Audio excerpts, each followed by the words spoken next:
Bonjour, bonjour chers entrepreneurs et bienvenue sur MC Business TV, votre chaîne. Elle est l'une des rares femmes qui excellent dans un métier considéré comme pour hommes, formée dans des grandes écoles en ingénierie électrique et électronique depuis 2015. Elle est à la tête d'une entreprise entièrement consacrée au service, à la sous-traitance des services de télécommunications et énergétique. Elle, vous voulez savoir de qui il s'agit? Suivez-nous.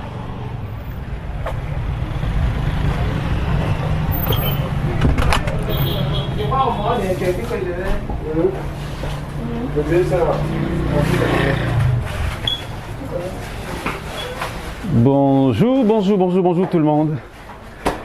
Bon, comme je vous disais, nous allons accueillir Madame Kepse Béatrice, voilà, qui est notre invitée d'aujourd'hui dans MC Business TV, la chaîne des entrepreneurs, surtout dans le coin de l'entrepreneur. L'entrepreneur est une femme aujourd'hui.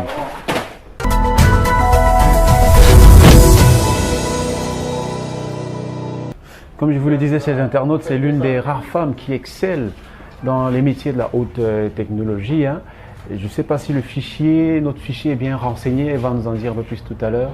Déjà, bonjour et bienvenue sur MC Business TV, Madame Kepse. Merci de m'avoir invité.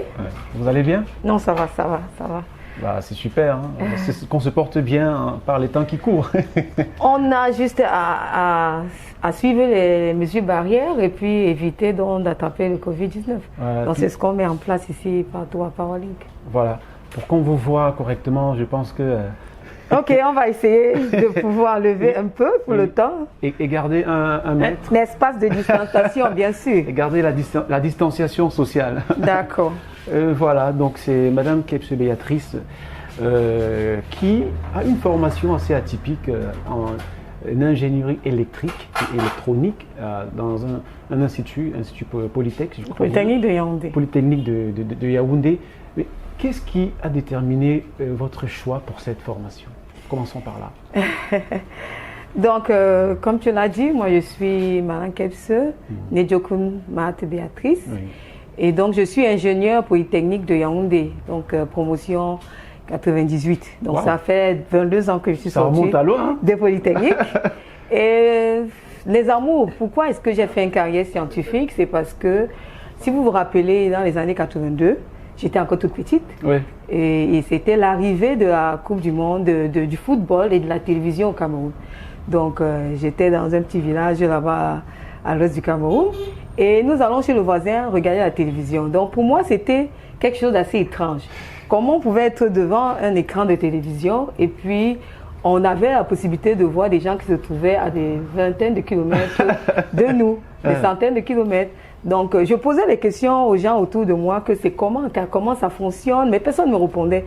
Et donc, si jeune, je me suis dit, je veux apprendre, je veux comprendre le phénomène de la télévision, de la retransmission des images. Oui. Comment est-ce que les gens, pendant la Coupe du Monde, sont en train de jouer au Brésil. Oui. Et nous, ici au Cameroun, on est en train de les voir. Donc, c'est ainsi que j'ai fait des carrières scientifiques. J'ai eu un bac C, après brillamment. Et j'ai passé le concours de Polytechnique en 1993. Et puis, je suis sortie 5 ans plus tard, diplômée Polytechnique en 1998, génie électrique. Wow. Donc, telle est ma carrière et mon ambition était vraiment de pouvoir maîtriser la technologie et d'avoir tous les rouages, ce que c'est que la télévision. Ça, on a envie d'applaudir ça. Oui, mais vous dites que votre détermination à suivre la filière scientifique, ça part de l'amour pour la télé ou bien de l'envie de comprendre, comment fonctionne le monde de la télé, la retransmission des images. Tout à fait. Et tout cela.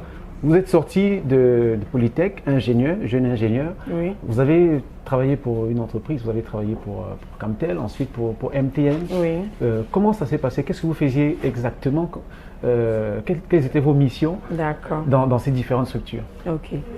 Donc, jeune ingénieur, je sors de Polytechnique et j'ai donc la chance de pouvoir être recruté à Camtel. Donc, Camtel, à ce moment-là, était en train de créer, c'était un projet. Camtel avait pour projet la téléphonie mobile.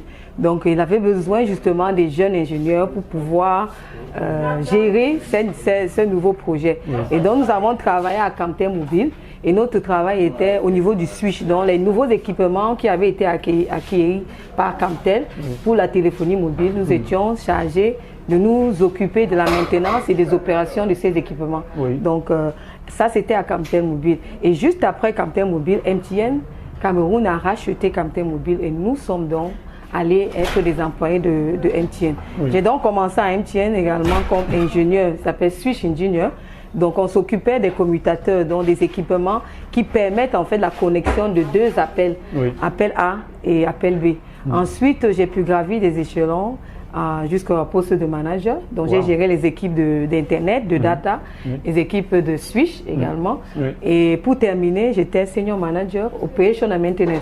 Donc nous on s'occupait de tous les base stations de MTN, tous les grands switches de MTN, tout le réseau de communication de MTN et également tout ce qui était énergie à MTN, donc les groupes, les transformateurs et tout cela. Donc j'étais la responsable de toutes les équipes qui s'assuraient de faire la maintenance et les opérations de tous ces équipements. Et notre mission première était qu'un abonné de MTN puisse émettre son appel et qu'il n'y ait pas de problème, qu'il n'y ait pas de coupure, qu'il soit content de la qualité du service. Donc il y avait effectivement, nous on a appelé les gens de back-office. Donc nous étions au fond au moulot, nous travaillons jour et nuit pour nous assurer que la qualité du service est au top. Super.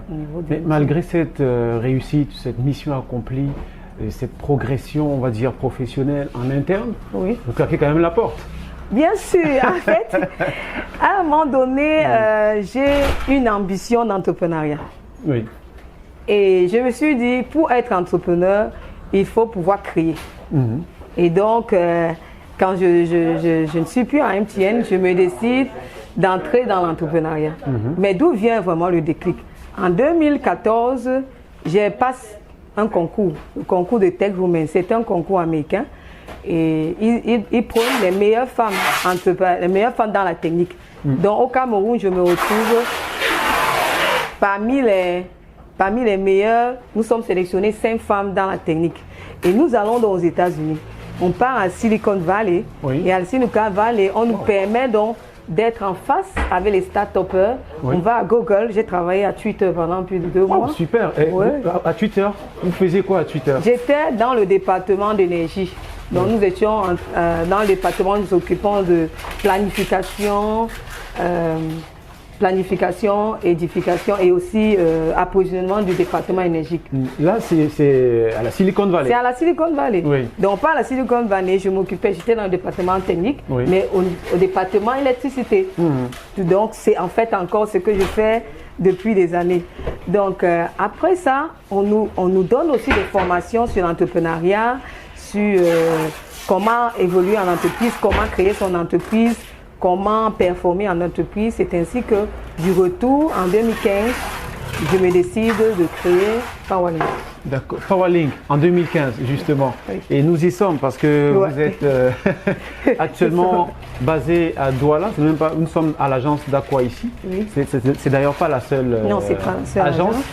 J'ai présenté en début d'émission PowerLink comme une entreprise qui est spécialisée dans la sous-traitance des services de télécommunication et énergétique. Et en français facile, en quoi cela consiste concrètement? Est-ce qu'on peut le dire à nos internautes qui ont certainement des envies de s'investir, peut-être s'investir dans des pareilles initiatives, mais qui ne savent pas comment s'y prendre ni de quoi ils lui retournent concrètement? D'accord. Qu'est-ce que PowerLink? PowerLink est une société de droit camerounais et nous nous occupons des études, le dimensionnement et la réalisation de tous les projets sur le plan électricité, sur le plan télécommunication et sur le plan réseau. Cela consiste en quoi? En français facile, c'est que lorsque vous avez un projet d'habitation, vous pouvez faire appel donc au service de PowerLink. Nous allons faire l'étude, nous allons faire le dimensionnement et nous allons installer tout le nécessaire dans votre bâtiment en ce qui concerne l'électricité, le réseau data et si vous voulez aussi la communication avec par satellite, nous nous occupons de tout cela. Donc, et ce n'est pas tout. Nous représentons également plusieurs marques. Donc, dans l'esprit, quand j'ai créé Powerlink, mon esprit, c'était de créer quelque chose de nouveau, d'innovant sur le marché. Donc, c'est ainsi que j'ai eu des partenariats avec de nouvelles sociétés dans les domaines électriques. Donc, nous avons des partenariats avec plusieurs sociétés, comme vous le voyez. D'accord. Donc, nous les représentons ici au Cameroun. Et nous, notre but, c'est de pouvoir donner un produit de qualité. D'accord. Un produit de qualité, un service de qualité à nos clients. Donc, notre recherche est basée surtout sur la qualité du produit, sur le service de qualité à un prix abordable. Parce que nous avons fait l'état de lieu, nous sommes rendus compte que sur le plan électricité, les Camerounais ne mettent pas la protection qu'il faut dans les différents bâtiments et édifices parce que ça coûte cher. Je vois. Donc maintenant, notre vision est de pouvoir donner la possibilité aux Camerounais de s'approprier tout ce qui est protection électrique dans leur bâtiment, tout ce qui est nécessaire pour éviter les incendies à moindre coût. D'accord, de qualité supérieure. De qualité supérieure, mais à moindre coût. Super. Est-ce que c'est un investissement qui rapporte? Oui, logiquement, tout ce qui est entreprise, il faut faire une étude de marché, il faut faire des business plans, il faut savoir si le projet peut être rentable avant de s'y lancer. Donc, telle a été la méthodologie. Le projet est rentable, mais seulement depuis la pandémie de Covid-19. Nous sommes dans des difficultés. Donc, depuis mars 2019, la pandémie est en train de causer des difficultés. D'accord, mais avant cela, parce que vous avez quand même des grandes marques qui vous accompagnent. On a Siemens, on a Schneider, on a Chin Electric. Comment se fait le partenariat avec toutes ces enseignes, toutes ces multinationales, internationales? Pardonnez la redondance. Non, le partenariat, c'est un truc de longue haleine, mais il faut comprendre que ce qui est important avec le partenariat, c'est les échanges. Donc, il y a les échanges, il y a des voyages en Turquie, il y a des voyages en Chine, il y a des voyages vers ces différents partenaires. Et eux aussi viennent ici, il y a des business rencontres de telle sorte qu'on met les bases de notre partenariat dans le but, effectivement, de satisfaire les communautés locales. Et eux aussi, ils ont une ambition de pouvoir exporter leurs produits. Donc, s'ils trouvent sur place dans une société assez stable, assez organisée, une entreprise qui aimerait pouvoir faire un partenariat avec eux, ils sont prêts à vous accompagner, mais il faut donc pouvoir démontrer votre capacité. Et donc, nous avons des équipes, nous travaillons avec des ingénieurs, avec des techniciens, et quand ils viennent, ils nous visitent, ils comprennent le sérieux dans lequel nous sommes, et puis ils s'engagent avec nous. Mais c'est un travail de longue haleine. Ce n'est pas du jour au lendemain qu'on se lève et on signe des partenariats. Est-ce que vous, sur le plan local, est-ce que vous avez quand même développé votre assise en travaillant avec les partenaires locaux, les jeunes entrepreneurs camerounais qui veulent aussi se lancer? Oui, parce que en fait, moi dans ma vision, j'ai fait dans la grande distribution. Donc, j'ai signé des partenariats avec des sociétés internationales, HK Blow, Siemens, Borsan, Mutualisant, Schint. Et maintenant, dans le territoire, je cherche des distributeurs. Donc, j'ai des partenariats avec d'autres sociétés locales et ils distribuent également ces différents produits. Donc, c'est une chaîne de distribution qu'on met en place pour pouvoir atteindre tous les clients. Oui, mais vous êtes plus dans la distribution. Est-ce que vous faites aussi vous avez un projet de faire dans la production localement? Oui, ça c'est ma vision lointaine. Donc, dans tous les cas, je suis en train d'échanger avec Schint, qui est un de mes partenaires. Nous avons comme vision de pouvoir mettre une usine de fabrication des disjoncteurs Schint localement. C'est une vision.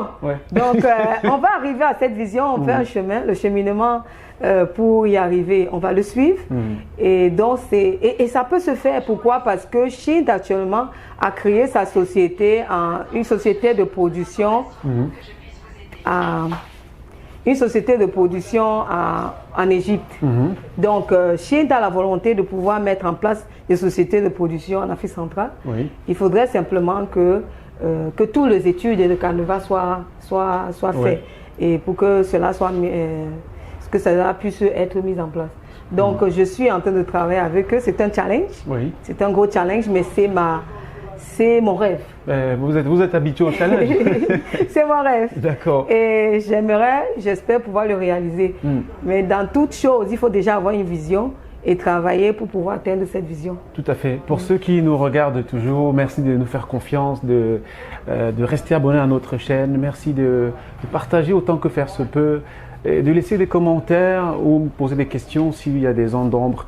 Madame Kebse Béatrice peut vous répondre parce qu'elle ne vit pas sur Mars. Donc, si vous la cherchez sur Facebook, vous allez sans doute la retrouver et lui poser des questions. Parce que c'est une femme qui s'est démarquée au Cameroun parce qu'elle est rentrée dans un domaine considéré comme l'apanage des hommes, comme l'affaire des hommes. Comme l'affaire des hommes. Mais elle a réussi parce qu'elle est l'une des premières femmes ingénieures électriques et électroniques au Cameroun.